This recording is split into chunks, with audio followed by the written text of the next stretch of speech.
with the ability of central bank digital currencies with built-in features that make them cancelable is absolutely scary. I actually view this as an existential threat.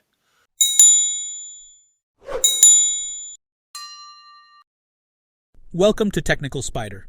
Today, we're privileged to host the esteemed Rick Rule, a highly respected investor and the founder of Rule Investment Media. Known for his unparalleled insights and 4-decade-long experience in the fields of mining, agriculture, water, and energy, Rick is here to navigate us through the uncharted terrain of central bank digital currencies. He paints a vivid picture of how these digital currencies could pose an existential threat to personal freedom, and takes us on a deep dive into the future of the US dollar and the global economy. So sit back and prepare for a fascinating journey into the future of global finance with the incomparable Rick Rule. An interview so that they can get a broader audience, and there was probably a bit of that, probably a bit of pandering for an audience. And obviously, if you contract cancer, that is of more concern to you than central bank digital currencies. But I actually do believe that the potential impact on humankind from a central bank digital currency could and would be worse than the cumulative impact of cancer on humankind.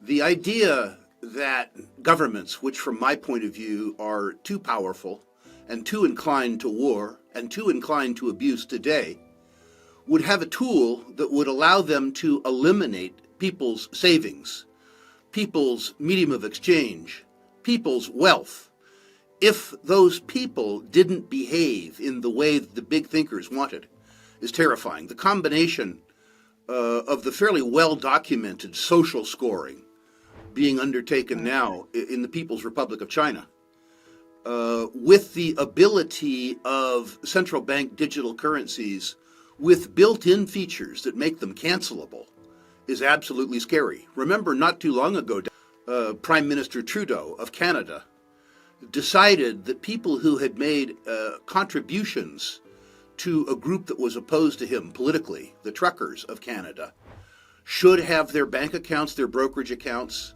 and some of their insurance products seized.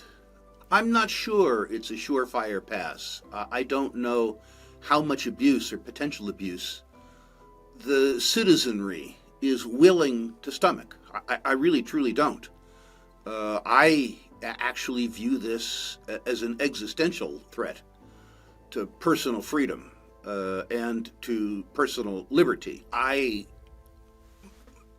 My own belief, I guess taught me by 50 years as an adult watching politicians, is that their lust for power can't be diminished.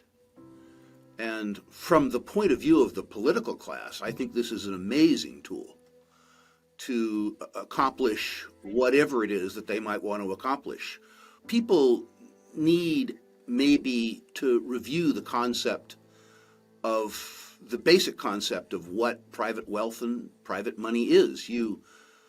Money is maybe a means of expressing your will. It's also a way that society keeps score. And I don't mean keep score in terms of who's ahead, but rather you become wealthy by providing goods or services that other people are willing to pay you for. They value that good and service more than they value their own private savings. You become wealthy by providing a good or service. I think working on a competing currency and being seen as standing up to the U.S. And the extraterritorial imposition of U.S. will on other people is very popular domestically. I think if you're South African, being seen to stand up to the United States, if you're Russian, being seen to stand up to the United States, if you're an Argentine, being seen to stand up to the United States, is an important messaging. I think that if they're not concerned, they should be. De Gaulle described the United States possession, if you will, of the reserve currency status as exorbitant privilege.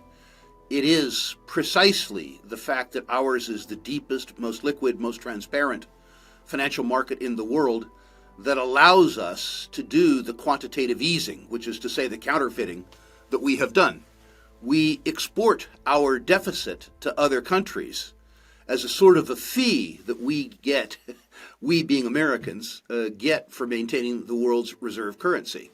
I need to say that the enemy of our status as a reserve currency is not cited in Moscow or Beijing or Buenos Aires or or Sao Paulo. It's cited in the United States.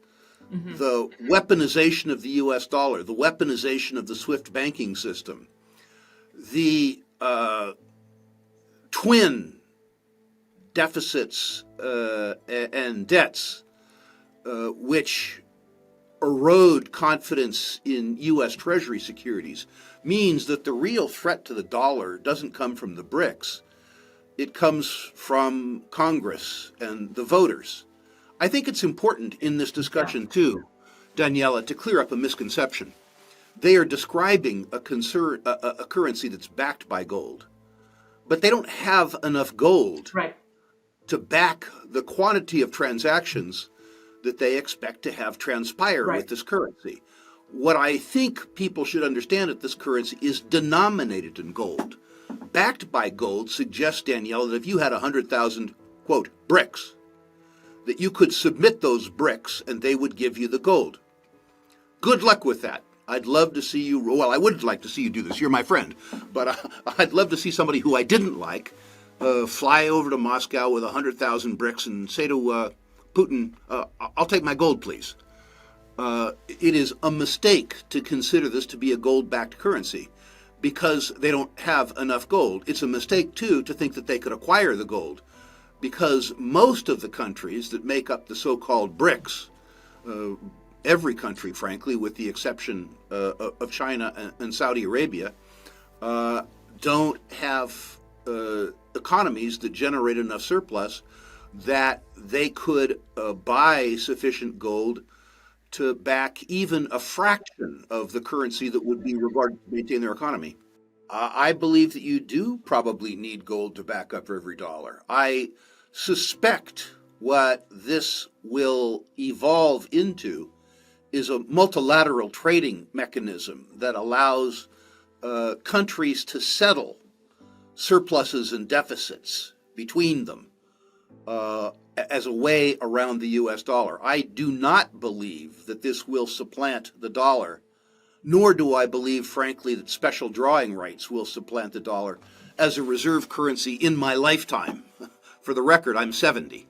I do think that we're evolving into a multipolar world and that more societies will find ways to finance trade outside the dollar than they have done in the past. Yeah. So I believe that the supremacy of the U.S. dollar will continue to be, quote, chipped away at. But I believe that we're moving towards a multipolar world, not a world dominated by the euro, the yen, or the BRICS. I think that the United States needs to evolve into a mindset where we acknowledge that other people have their own ideas about their future. And I believe that we need to find a way to settle peacefully into that role. To the extent that we had as a society, by we I mean the United States, paid attention to our budget, to the extent that we hadn't rolled up $120 trillion in recourse liabilities, net present value at the federal level, to the extent that we hadn't attempted to impose our will extraterritorially, we wouldn't be having this discussion. The U.S. dollar, when we behaved ourselves, was an absolutely wonderful reserve currency. We had and have a very, very liquid and very, very transparent securities market in the United States, far and away the best in the world. We still represent 22 or 23% of the total savings and investment assets in the world.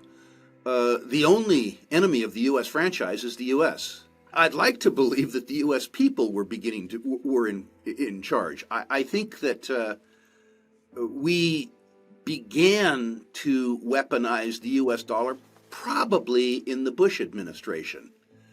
Certainly, the traditional role of the Republicans, or the alleged role of the Republicans, in terms of keeping the deficits in track, is something that went away going all the way back to the Reagan years. But I suspect that the weaponization of the U.S. dollar and the weaponization of the SWIFT banking system, and I'm no political scientist, probably began in the Bush administration. Understand that I'm, I wouldn't say I'm bipartisan, I'm nonpartisan. I think the track record of the Democrats is awful, and the track record of the Republicans runs neck and neck with the Democrats. This isn't something about Democrats or Republicans. This is something about the political class in general, and the fact that they so believe in their various missions that they believe in using any means necessary to attain their short-term goals, even including costing the United States this exorbitant privilege which comes from maintaining the world's reserve currency.